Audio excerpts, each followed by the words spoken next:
ನಾವೀಗ ಈ ವಿಡಿಯೋದಲ್ಲಿ ಮೊಬೈಲ್ ಫೋನನ್ನು ವೆಬ್ ಕ್ಯಾಮಾಗಿ ಕನ್ವರ್ಟ್ ಮಾಡ್ಕೋದನ್ನು ನೋಡೋಣ. ಮೊಬೈಲನ್ನು ನಾವು ವೆಬ್ ಕ್ಯಾಮಾಗಿ ಕನ್ವರ್ಟ್ ಮಾಡೋದು ಭಾಳ ಈಸಿ ಇದೆ. ನಾವೇನು ಮಾಡಬೇಕು ಅಂತಂದರೆ,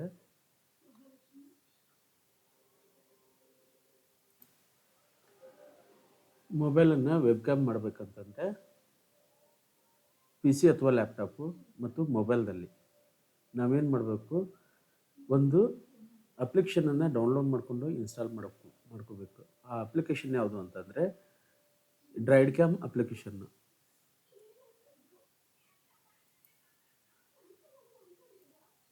ಇಲ್ಲಿದೆ ನೋಡ್ರಿ, ಮೊಬೈಲ್ದಲ್ಲಿನೂ ನಾನು ಡ್ರೈಡ್ ಕ್ಯಾಮ್ ಅಪ್ಲಿಕೇಶನನ್ನು ಡೌನ್ಲೋಡ್ ಮಾಡ್ಕೊಂಡು ಇನ್ಸ್ಟಾಲ್ ಮಾಡ್ಕೊಂಡಿದ್ದೀನಿ. ಹಾಗೆ ಇಲ್ಲಿ ಲ್ಯಾಪ್ಟಾಪ್ ತನೇನು ಡ್ರೈಡ್ ಕ್ಯಾಮ್ ಅಪ್ಲಿಕೇಶನನ್ನು ಡೌನ್ಲೋಡ್ ಮಾಡಿಕೊಂಡು ಇನ್ಸ್ಟಾಲ್ ಮಾಡ್ಕೊಂಡಿದ್ದೇನೆ. ಹೌದಾ? ಹೇಗೆ ಡೌನ್ಲೋಡ್ ಮಾಡ್ಕೋಬೇಕು ಅನ್ನೋದನ್ನು ನಾವು ನೋಡೋಣ. ಮೊಬೈಲ್ದಲ್ಲಿ ಇನ್ಸ್ಟಾಲ್ ಮಾಡ್ಕೋಬೇಕಂದ್ರೆ ಗೂಗಲ್ ಪ್ಲೇಸ್ಟೋರ್ಗೆ ಹೋಗಬೇಕು, ಸರ್ಚ್ ಮಾಡಬೇಕು ಏನಂತಂದರೆ ಡ್ರೈಡ್ ಕ್ಯಾಮ್ ಅಂತಂದು. ಡ್ರೈಡ್ ಕ್ಯಾಮು ಅವಾಗ ಇಲ್ಲಿ ಓಪನ್ ಅಂತ ಬಂತು ನೋಡ್ರಿ. ಇಲ್ಲಿ ಓಪನ್ ಅಂತ ಬಂತು. ಯಾಕಂತಂದರೆ ನಾನು ಡೌನ್ಲೋಡ್ ಮಾಡಿ ಇನ್ಸ್ಟಾಲ್ ಮಾಡ್ಕೊಂಡಿದ್ದೀನಿ. ನೀವು ಡೌನ್ಲೋಡ್ ಮಾಡಿಕೊಂಡು ಇನ್ಸ್ಟಾಲ್ ಮಾಡ್ಕೊಳ್ರಿ. ಹಾಗೆ ಇಲ್ಲಿ ಗೂಗಲ್ ಕ್ರೋಮನ್ನು ಓಪನ್ ಮಾಡಿಕೊಡ್ರಿ. ಆಮೇಲೆ ಡ್ರೈಡ್ ಕ್ಯಾಮ್ ಅಂತ ಸರ್ಚ್ ಮಾಡಿರಿ. ಫಸ್ಟ್ನೇ ಅಧಿಕೃತ ವೆಬ್ಸೈಟ್ ಇದಲ್ಲ, ಅಲ್ಲಿ ಕ್ಲಿಕ್ ಮಾಡಿರಿ.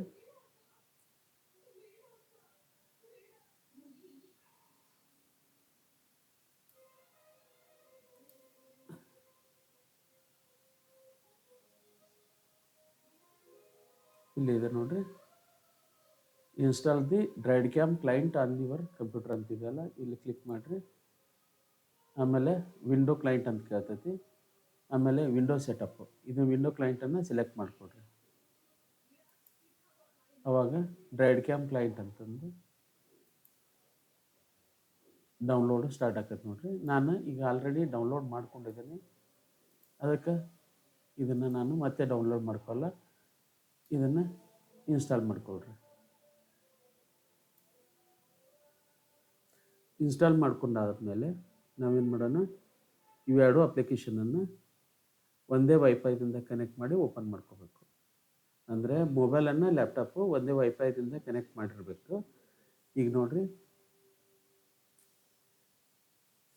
ಇಲ್ಲಿ ಒಂದೇ ವೈಫೈದಿಂದ ಕನೆಕ್ಟ್ ಆಗಿದೆ. ಆಮೇಲೆ ಇಲ್ಲಿ ಲ್ಯಾಪ್ಟಾಪನ್ನು ಒಂದೇ ವೈಫೈದಿಂದ ಕನೆಕ್ಟ್ ಆಗಿದೆ. ಅಂದರೆ ಲ್ಯಾಪ್ಟಾಪು ಮತ್ತು ಮೊಬೈಲು ಒಂದೇ ವೈಫೈದಿಂದ ಕನೆಕ್ಟ್ ಆಗಿರಬೇಕು. ಈಗ ಅಪ್ಲಿಕೇಶನನ್ನು ಓಪನ್ ಮಾಡ್ಕೊಂಡು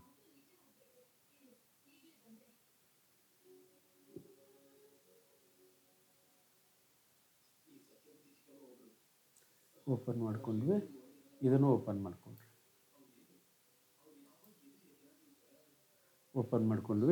ಓಪನ್ ಮಾಡಿಕೊಂಡು ಇಲ್ಲೇನಿದೆ ಅಲ್ಲ,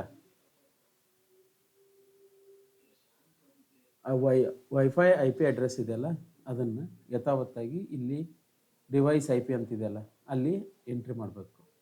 ಈಗ ನಾನು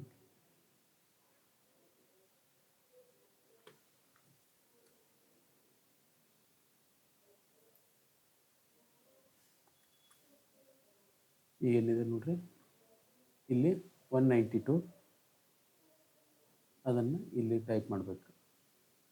192.168.1.3 ಈಗ ಎಂಟ್ರಿ ಮಾಡಿದ್ವಿ.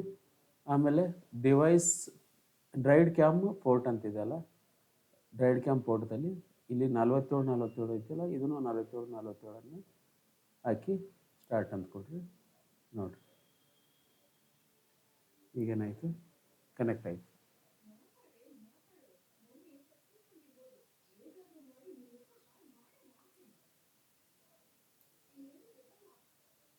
ಈಗ ಫೋನ್ ಏನಾಯಿತು, ವೆಬ್ ಕ್ಯಾಮ್ ಆಗಿ ಕನ್ವರ್ಟ್ ಆಯಿತು. ಈಗ ಇಲ್ಲಿ ಇರುವಂಥ OBS ಸ್ಟುಡಿಯೋಗೆ ಆ್ಯಡ್ ಮಾಡೋಣ. ಇಲ್ಲಿ ಪ್ಲಸ್ ಬಟನನ್ನು ಕ್ಲಿಕ್ ಮಾಡಿ ವಿಡಿಯೋ ಕ್ಯಾಪ್ಚರ್ ಡಿವೈಸ್ ಅಂತಿದೆ, ಓಕೆ ಕೊಡ್ರಿ. ಓಕೆ ಕೊಟ್ಟಾದಮೇಲೆ ಇಲ್ಲಿ ಡ್ರೈಡ್ ಕ್ಯಾಮ್ ಸೋರ್ಸ್ 3 ಅಂತಿದ್ದಲ್ಲ ಸೆಲೆಕ್ಟ್ ಮಾಡಿಕೊಡ್ರಿ. ಆ್ಯಡ್ ಆಯಿತು. ಏನಾಯ್ತು ನೋಡ್ರಿ, ಡ್ರೈಡ್ ಕ್ಯಾಮ್ ಅಪ್ಲಿಕೇಶನ್ನ ಬಳಸ್ಕೊಂಡು ನಾವು ಮೊಬೈಲನ್ನು PC ಅಥವಾ ಲ್ಯಾಪ್ಟಾಪಿಗೆ ವೆಬ್ ಕ್ಯಾಮ್ ಆಗಿ ಕನ್ವರ್ಟ್ ಮಾಡ್ಕೊಂಡ್ವಿ. ಆಮೇಲೆ ಈ ಡ್ರೈಡ್ ಕ್ಯಾಮ್ ಅಪ್ಲಿಕೇಶನ್ ಸಹಾಯದಿಂದ ಮಾಡ್ಕೊಂಡಂಥ ಮೊಬೈಲ್ ವೆಬ್ ಕ್ಯಾಮ್ ಐತಲ್ಲ, ಇದರಿಂದಾಗಿ ನಾವು ಯಾವುದೇ ವೆಬ್ ಕ್ಯಾಮನ್ನು ಅಥವಾ ಯಾವುದೇ ಕ್ಯಾಮ್ರಾವನ್ನು ಪರ್ಚೇಸ್ ಮಾಡೋದು ಅವಶ್ಯ ಇಲ್ಲ. ಆಮೇಲೆ ವೈಫೈ ನೆಟ್ವರ್ಕ್ ಫಾಸ್ಟ್ ಇತ್ತಂದರೆ ಇದು ಲ್ಯಾಗ್ ಆಗೋದಿಲ್ಲ, ಏನಿಲ್ಲ. ನಾವು ಆ್ಯಸ್ ಎ PTZ ಕ್ಯಾಮ್ರಾದ ಲೆವೆಲ್ವರೆಗೆ ಇದರ ಕ್ವಾಲಿಟಿ ಬರ್ತೈತಿ. ಇದನ್ನು ಬಳಸ್ಕೊಂಡು ನಾವು ಫೇಸ್ ಕ್ಯಾಮ್ ವಿಡಿಯೋನ ಮಾಡ್ಕೋಬೋದು. ಸ್ನೇಹಿತರೆ, ಈ ವಿಡಿಯೋ ಇಷ್ಟ ಆದಲ್ಲಿ ಲೈಕ್ ಮಾಡಿ, ಶೇರ್ ಮಾಡಿ, ಹಾಗೆ ಸಬ್ಸ್ಕ್ರೈಬ್ ಆಗಂತ ಕೇಳ್ಕೊಳ್ತಾ ಈ ವಿಡಿಯೋನ ಮುಗಿಸ್ತಾ ಇದ್ದೀನಿ. ಧನ್ಯವಾದಗಳು.